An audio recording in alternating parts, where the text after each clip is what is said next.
Today's message is from Archangel Michael, and I asked him if he would talk about how we stay out of the illusion.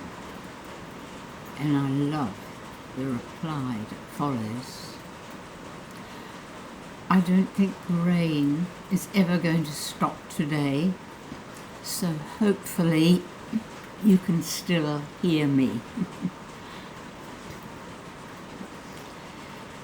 Michael, your life will flow with divine guidance when you stay out of the illusion.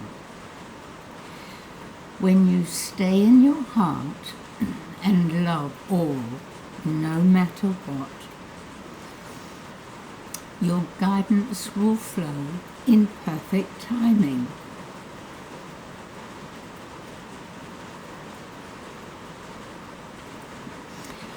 When you try to force a pathway, you are in the illusion.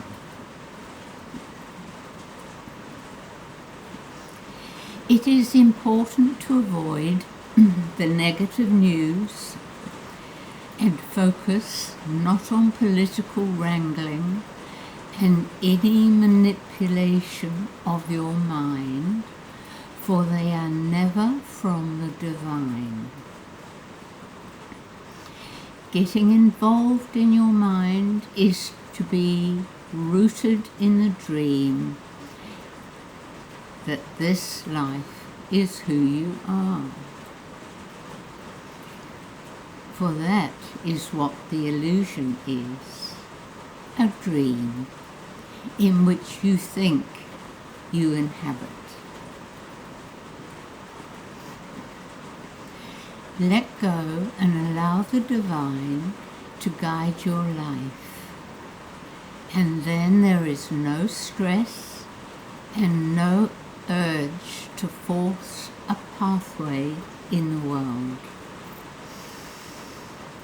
You have come in with a soul plan which will flow if you let go of trying to control. When you are in divine flow, there is joy. It arises from the peace that passeth all understanding. You see only the love in all, which is the truth of all. Every life form is indeed the love of God. There is no doubt or fear when you are being your true self, for you trust that all is guided. Where are you now? Are you in low spirits or joy? If you are trusting your divine nature, you will be in the present moment with gratitude for what is here now. It may be something you need to learn about yourself so that you can let go of what is blocking the flow of your life.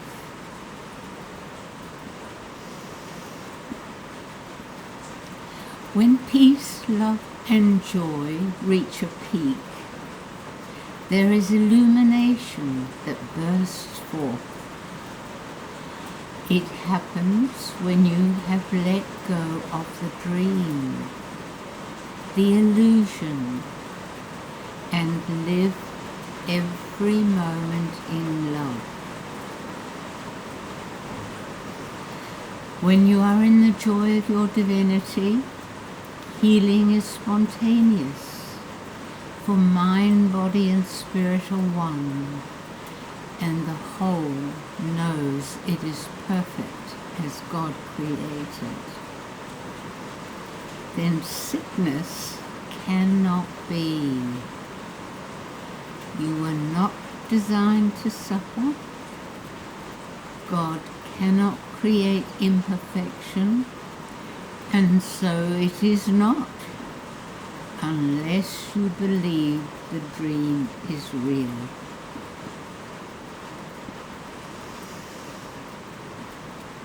We understand that it is difficult for you to avoid feeling that you must take charge of driving your life, and are always present to guide you when you have lost your way.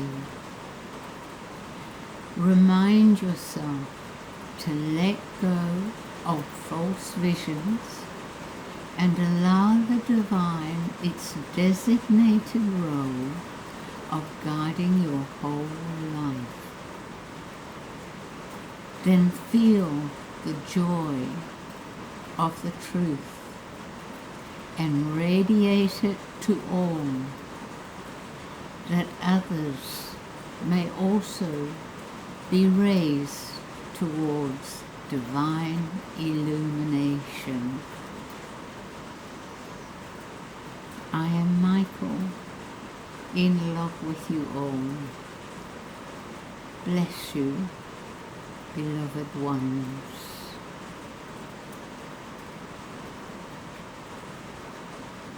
Not an easy thing to do, is it? But essential, really. I think we all know that. And when you, or I find, when I am in the flow, there really is joy and complete trust. When I think of how my life was designed, I might have told you this story before. I knew from 4 years old that I was going to be a nurse. And the way my guidance kept me on track was, when no one was around at night, I would clamber on top of the washing machine, open the medicine cupboard, take out a bottle of pills, hold it to me, and then happily go back to bed. I feel I was being kept on track that way. And then when I got into the sixth form at school, there was an option, rather than sitting exams for university, to go and twice a week to the local hospital, practice being a nurse. So I took that option and eventually did train as a nurse. There came a time when that role was over, and I knew it was. I was in a foreign country. And then nothing happened for about 10 years. I had children to look after and bring up. And then one day, a leaflet came in the mailbox from a naturopath. And I knew I had to go and see her. And after one visit, I knew that was the next phase of my life. I lived in Hong Kong at the time. I trained with an Australian college. It was very difficult because everything was done at a distance. I'd have to fly down to Australia for seminars, and yes, and my exam papers would be sent to my bank manager, who would sit me in an office, and the minute time was up, he'd grab them from me and post them back to Australia. Nothing was easy, but it did flow. So, and then there came a time, a couple of decades later, where I knew that phase was over. And then Jesus came into my life, and there was the Lemurian vortex to be opened, a year's work with a friend of mine, wonderful experience. And then I had to move country again, and the ability to channel all these different wonderful beings suddenly arrived. But if I'd tried to force my life, heaven knows what would have happened. I just always went with the flow. Yes. I hope this message helps all of you too. So much love for now, and thank you for being here.